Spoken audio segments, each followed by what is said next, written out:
Et salut les amis, on se retrouve encore au Lamentin pour parler cette fois-ci vraiment de 1/5. Ce sera vraiment une vidéo dédiée à cette magnifique 1/5. Oui, je sais, j'ai du mal à pointer le doigt avec la caméra, c'est pas intuitif. Donc voilà les amis, donc aujourd'hui, normalement, tout a été rénové, on va dire ça comme ça. Normalement, il manque juste une purge des freins. J'ai réussi à mettre le frein avant. Ce que j'arrivais pas à faire avec la radio, ben je l'ai trouvé les amis. J'ai vu que moi, vous m'avez rien dit dans les commentaires. Personne n'a dit. Je comptais sur G-Speed pour me dire ah ben il faut faire tel truc et tout. Mais même G-Speed il m'a rien dit. Donc il fallait juste faire un mixage en fait des deux cerveaux, de la Channel 2 et 3 en fait, ou Channel 1 et 3. Et ça y est, j'ai tous les freins. Il manque juste la purge à l'arrière. À l'avant c'est bon, mais il faut faire la purge à l'arrière. Là normalement le châssis est sain, il a été rénové, il y a un moteur neuf, il y a des freins. J'ai changé de radio aussi parce que la radio d'avant c'était une Futaba, une ancienne Futaba quand même. Et les réglages étaient limités, genre en débattement, en trim, je pouvais aller jusqu'à 120, alors que celle que j'ai là, je peux monter jusqu'à 150 en trim et tout, donc ça permet vraiment plus de réglages, et franchement je suis content, j'ai hâte d'essayer ça aujourd'hui. Les amis, voici la radio que je vais utiliser dorénavant pour la 1/5, parce qu'elle est vraiment bien, la petite Apsima CR9T, voilà, CR9T les amis, elle existe aussi chez Obitech, chez WFly, et elle est vraiment trop bien pour son prix. Et j'ai pas besoin d'autres radios depuis que j'ai celle-là, mais par contre j'ai besoin d'autres récepteurs, ça c'est sûr, pour avoir plusieurs modèles sur cette radio. Donc voilà les amis, là un petit peu plus aujourd'hui, la piste est un petit peu mouillée. Je pense que vu l'état du sol là comme ça, elle a même été inondée, puisque oui ici ça, sinon facilement l'eau arrive au moins facilement au moins là, si c'est pas plus des fois, c'est une espèce de cuvette. Et on est venu avec Bruno qui a ramené sa Arms en attendant, parce que la FG, il lui faut un palonnier. Et comme il a besoin d'un palonnier de 15 dents, il n'en a pas, donc il s'est dit, il prend la Arms. Donc on va voir aussi un petit peu comment la Arms, elle roule et tout. La voici les amis, la RS5 modèle Sport T13. Je le rappelle, le châssis a plus de 10 ans. Donc il me faut aussi faire le mélange du carburant. Donc malheureusement, il ne reste que de l'huile minérale. C'est après que j'ai su que il vaut mieux prendre de la synthétique compétition. Mais pour l'instant, j'ai ça, c'est pas 2 litres avec de la minérale qui va la tuer. Donc on va roder le moteur, les amis, aujourd'hui. Malheureusement, la dernière fois, je suis parti comme un malade, j'ai pas rodé le moteur, rien. Mais j'ai pas trop accéléré non plus. Donc j'espère que ça va le faire. Parce que je pensais vraiment que ces gros moteurs-là, il n'y avait pas besoin de roder. Pour le rodage, je me suis renseigné sur Internet. Il faut faire un mélange à 4%. C'est très grave pour ces moteurs-là. Mais c'est pour bien roder toutes les pièces à l'intérieur du moteur. Donc je vais faire ça aujourd'hui. Il faudra laisser tourner un petit peu, refroidir, redémarrer, retourner. Après je pourrai commencer à rouler gentiment. Donc c'est parti, je fais le mélange et après on démarre la voiture. Les amis, regardez, Mac vient tout juste d'arriver avec la Obitech NXT full électrique. Salut Mac. Donc on lui enlève la carreau les amis. Hop, toujours pas mis les autocollants. J'attends encore d'être sûr pour le châssis, puisque oui les amis, si ce châssis ne me convient pas, je vais changer, parce que j'aime trop les 1/5, mais je suis pas fou, je vais pas prendre un châssis de ce type, parce que clairement un châssis de ce type c'est 2200 €, et il n'y a pas de différentiel, il n'y a pas d'embrayage, il n'y a pas de moteur, il n'y a pas de roue, il n'y a pas de système de freinage, donc on va pas être fou, même une petite FG tranquille. Oui, pourquoi pas, un petit peu moins de 1000 €, pourquoi pas se faire ce plaisir si ce châssis ne me convient pas, parce que les pièces sont pas faciles à trouver. Regardez comme elle est toute propre, franchement à l'avant le frein il est bon, mais à l'arrière regardez on peut déjà apercevoir il y a plein de bulles d'air, donc il faut les virer, mais au moins je peux freiner de l'avant aujourd'hui. Donc déjà ça, donc au pire si j'arrive pas à faire la purge, j'ai du frein. Donc moteur neuf, ancien carburateur, ancien filtre à air, ancien pot d'échappement aussi, ancien embrayage aussi, parce que le moteur est vendu sans embrayage. Donc c'est un moteur loisir de chez Zenoa, c'est le 230 RC sur un 23cc et il pousse bien, franchement il pousse bien, j'ai pas besoin de plus parce que je ne me vois pas faire de la compétition pour le moment. C'est des assez grosses machines et j'ai pas non plus, pour le moment je me sens pas assez serein pour que ça aille plus vite que ce que ça va déjà en fait. Voilà, je passe de l'autre côté pour vous montrer le moteur. Donc voilà les amis, c'est le G230 RC de Zeno, un moteur japonais. Et en fait le carter, ça, la partie noire là, vous voyez, il y a la partie grise, le corps du moteur, et le carter.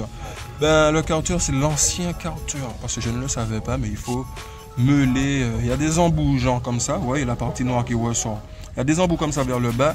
Et il faut les meuler pour l'adapter bien propre au châssis. Et le carter neuf, ben, c'est pas du plastique les amis, hein. C'est vraiment du métal. J'avais pas de quoi meuler rien, donc j'ai remis l'ancien. Mais le lanceur, c'est le nouveau, c'est le neuf. Donc il n'y a que le carter qui fait partie de l'ancien moteur, le carburateur et le filtre à air aussi, parce que le filtre à air, le carburateur, ils sont bien mieux. Ils étaient bien mieux sur l'ancien moteur que sur le nouveau, c'était vraiment des trucs de loisirs et je ne sais même pas quelle performance ça aurait pu donner. Donc voilà, le différentiel, je ne sais pas c'est quoi, c'est un différentiel RS5, mais quel modèle, quelle année, je ne sais pas. Amortisseur d'origine, tout est d'origine sur la voiture, hein. Voilà, il n'y a rien d'option, je ne le pense pas en tout cas, l'ancien propriétaire ne m'a pas mentionné ça. Donc là les amis, je vais faire le mélange et je vais la laisser tourner un petit peu comme on fait pour un buggy nitro, pour une voiture nitro tout simplement, pour un moteur nitro. On va y arriver. Voilà, elle a démarré en 2 coups.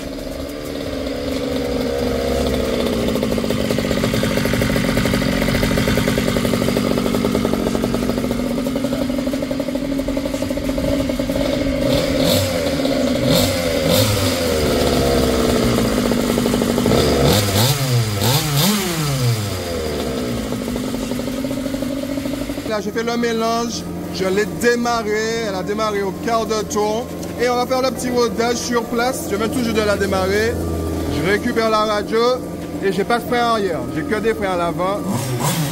Regardez, je freine, ça ne freine pas, parce que j'ai pas le frein à l'arrière.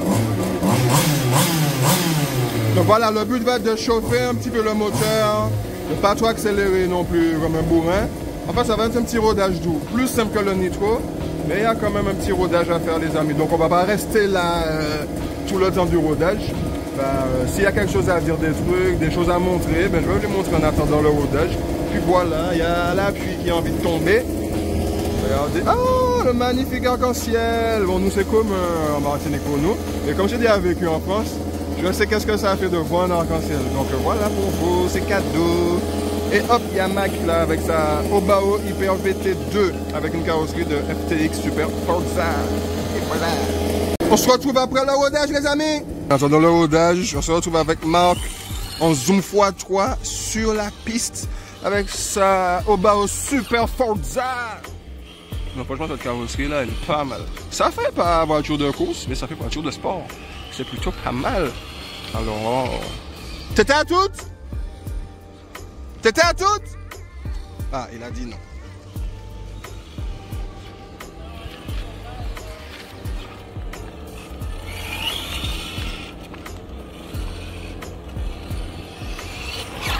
Wow!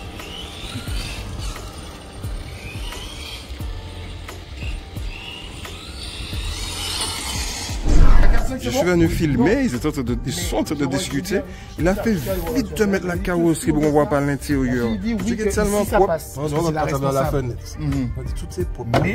Vous voyez exprès, comme je suis venu par là, il a mis l'éclipse. Mais non, je l'ai taqué. Je suis juste arrivé au mauvais moment. Les amis, on se retrouve avec Rodrigue. Ah ouais, venu s'entraîner. Comme d'hab. Oh, le pneu n'est pas encore assez chaud. Comme vous pouvez l'entendre à l'arrière, il y a toujours mon moteur en rodage. Oh là là là là là. Il s'entraîne justement dans le sens normal. Parce que l'année prochaine, pour la prochaine saison, on va changer le sens.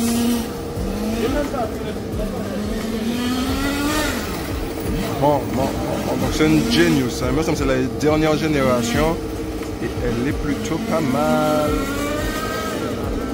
Ah ouais. Ça pousse, mon Dieu.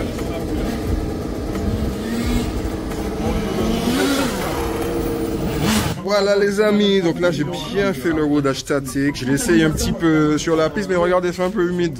Frein avant fonctionne super bien, il y en a même trop, je l'ai baissé à l'instant mais j'ai eu un petit souci, ça ne démarrait plus, elle s'était arrêtée, je pensais que c'était une panne sèche, il y avait la moitié du carburant, ça ne démarrait plus du tout. Mais en fait les amis c'est la bougie qui est morte, la bougie neuve qu'on m'a donnée avec le moteur, elle est déjà morte. En fait je la cherche, elle est où? Je sais que je l'ai posée en quelque part sur la table, elle est où? Ah mais, Mac à la bougie, m'entends dire ça. Give me ici, please. L'autre fer est un petit peu grand quand même, mais bon. Donc voici le problème. cette bougie m'empêchait de démarrer. Donc peut-être que c'est trop riche le réglage. Mais en tout cas, ça ne démarrait plus avec cette bougie. On a changé la bougie, elle a démarré automatiquement. Là, je l'ai éteinte pour parler. Mais on va voir le fond là. Il y a une piste TT. On avait déjà une avant. Donc là, ils sont en train de la remettre sur pied. Donc on va voir ça donne quoi. J'ai hâte de voir ça. Voici la piste, les amis. Du moins, la future piste, l'ancienne piste. Il y a du boulot. Il y a du boulot. Donc regardez. Avant c'était là le ravitaillement, le podium, les stands. Donc voilà. Je pense que s'il y a des anciens qui regardent la vidéo, ça va leur rappeler pas mal de souvenirs. Il y a l'aéroport juste là comme ça. L'aéroport. Voilà les amis, enfin je vais essayer la voiture parce que la dernière fois je vais faire 2-3 tours. Donc allez c'est parti, j'ai que du point avant.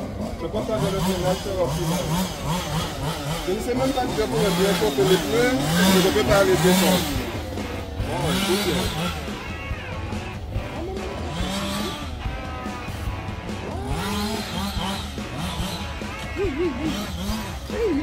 Ça glisse les amis, c'est un petit peu humide en plus. Il vient juste de pleuvoir. Hein. Mais heureusement que c'est humide parce que j'étais parti pour pousser là. Ouh. Je dois s'acheter des pneus plus en vraiment. C'est-à-dire faut pas que c'est humide comme ça. Je sens un peu rouler.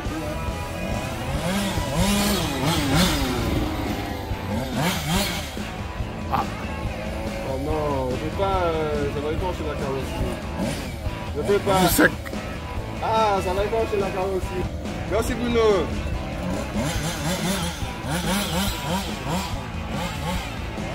Tout elle veut très bien. Elle est précise. Pas précise, mais elle est véloce dans la direction. Oui, là, c'est pas les petits moteurs FG, CY, c'est les énormes. Hein. C'est ces moteurs-là qu'on prépare. Hein.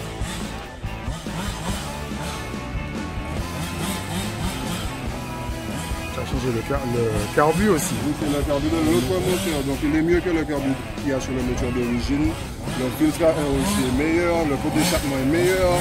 Donc en gros, le moteur est déjà dégradé là. L'embrayage aussi, c'est un bon embrayage.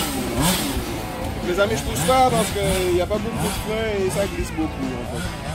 C'est pas l'envie qui m'en manque. En plus, le moteur est en rodage, ça me gêne pour chauffer le pneu. C'est glissant. C'est ça que le moteur a dit. Attends, on me dit.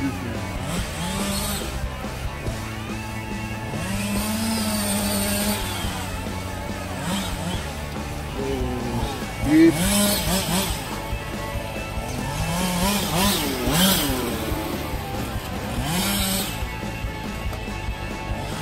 Un petit peu. En tout cas, j'ai pas vraiment. Ça fait quand même plus de 3 mois de la voiture, mec. 3-4 mois. 4 mois, plus que ça, plus que 6 mois. Je n'ai jamais vraiment roulé les amis. Truc de ouf. Elle avait toujours un problème. Oh là là. Tu l'avais avant qu'on ait les VT, donc ça fait plus que ça. C'est bien.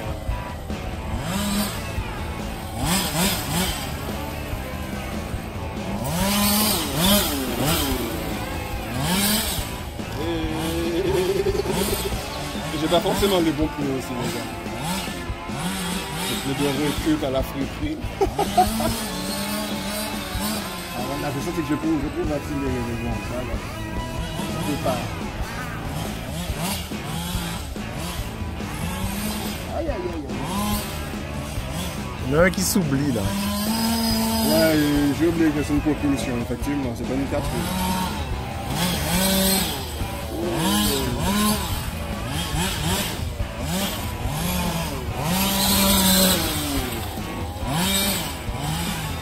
On a du coup quand même, sinon elle aurait pas dérapé comme ça. Après, les pneus sont peut-être encore froids. Hein. Non, mais les pneus sont encore en stock. Déjà à l'avant, c'est bon. Il faudrait que tu tournes dans l'autre sens, parce que là, c'est fini ce sens-là. On n'est pas encore là, Ben voilà les amis, après les tests du châssis, les tests du moteur, puisque oui, il y avait pas mal de tests à faire sur ce châssis, puisqu'il a été vérifié, il y a le moteur neuf, il fallait roder, il fallait voir aussi les pièces qui ont été réparées, les réparations faites si ça tenait. Mais après tout ça, on se retrouve chez moi, on est le lendemain, donc hier on était samedi, Et on samedi combien? On était samedi 23, aujourd'hui on est dimanche 24 novembre 2024. Ben ouais, quelle coïncidence. Donc les amis, parlons bien, le châssis. Ben franchement, là je viens tout juste de terminer la révision et tout a tenu. Je suis trop content. Donc il y a la fusée arrière gauche qui bouge légèrement, mais c'est parce qu'il y a un petit jeu dans la voiture. Donc ça c'est pas méchant. À part de ça, niveau châssis, il n'y a rien de et je suis plutôt content parce qu'il y avait pas mal de choses sur ce châssis les amis. Et niveau moteur, niveau rodage, ben, franchement ça s'est bien passé hier. Malheureusement il y a la bougie neuve qui a cramé, je sais pas pourquoi. Je regarde à terre parce qu'elle est juste abaissée la voiture. Franchement je sais pas pourquoi la bougie elle a cramé, peut-être le réglage il était trop riche. Franchement niveau réglage carbu sur la 1/5e, je me suis pas encore renseigné parce que pour moi c'est simple. Pour moi il n'y a rien à faire, c'est pas comme le nitro, c'est clac tu démarres et c'est bon tu peux rouler, c'est vraiment plus simple. Donc par rapport à cette simplicité-là, c'est vrai que je ne me suis pas renseigné, mais ce n'est pas une bonne chose. J'aurais dû me renseigner avant, parce que là, je pense qu'elle est trop riche, et c'est pour ça qu'elle a cramé la bougie. Et je roule aussi avec un mélange de 4%.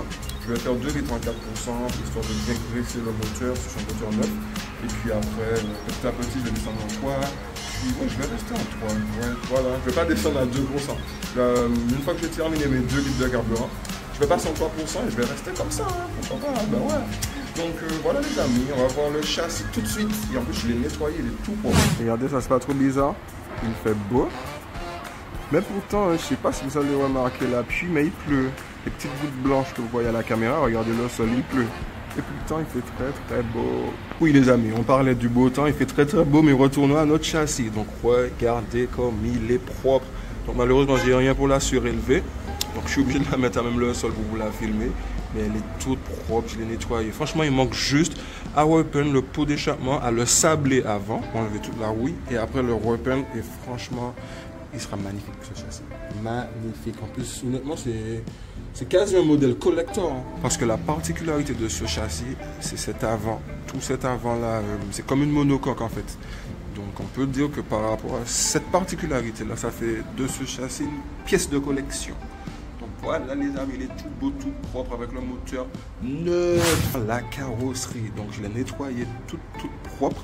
Et on va lui poser les autocollants. Il y a ma femme qui va m'aider à poser les autocollants dessus. Et on se retrouve juste après pour voir le résultat. Et ce sera la fin de cette vidéo. Voici la planche d'autocollants les amis. Et il y en a pas mal qui sont abîmés. Donc je ne vais pas tout mettre. Et je l'avais déjà reçu dans un état pas trop glorieux. Mais c'est vrai qu'avec le temps, il est resté là, il s'est abîmé. Et je n'aurais pas cru qu'il se serait abîmé. Hein. Donc j'espère qu'ils vont coller. Hein. Franchement, parce que sinon je serais trop déçu. Ah ouais. Ah si, le résultat les amis. Donc au final, ils ont tous collé. Donc c'est très bien. Mais je dois dire qu'il y a quelques défauts aux autocollants, dont la découpe. Du fait qu'ils ne soient pas en transparence aussi. Regardez, il n'y a aucun... Tous les autocollants, ils ont des fonds blancs.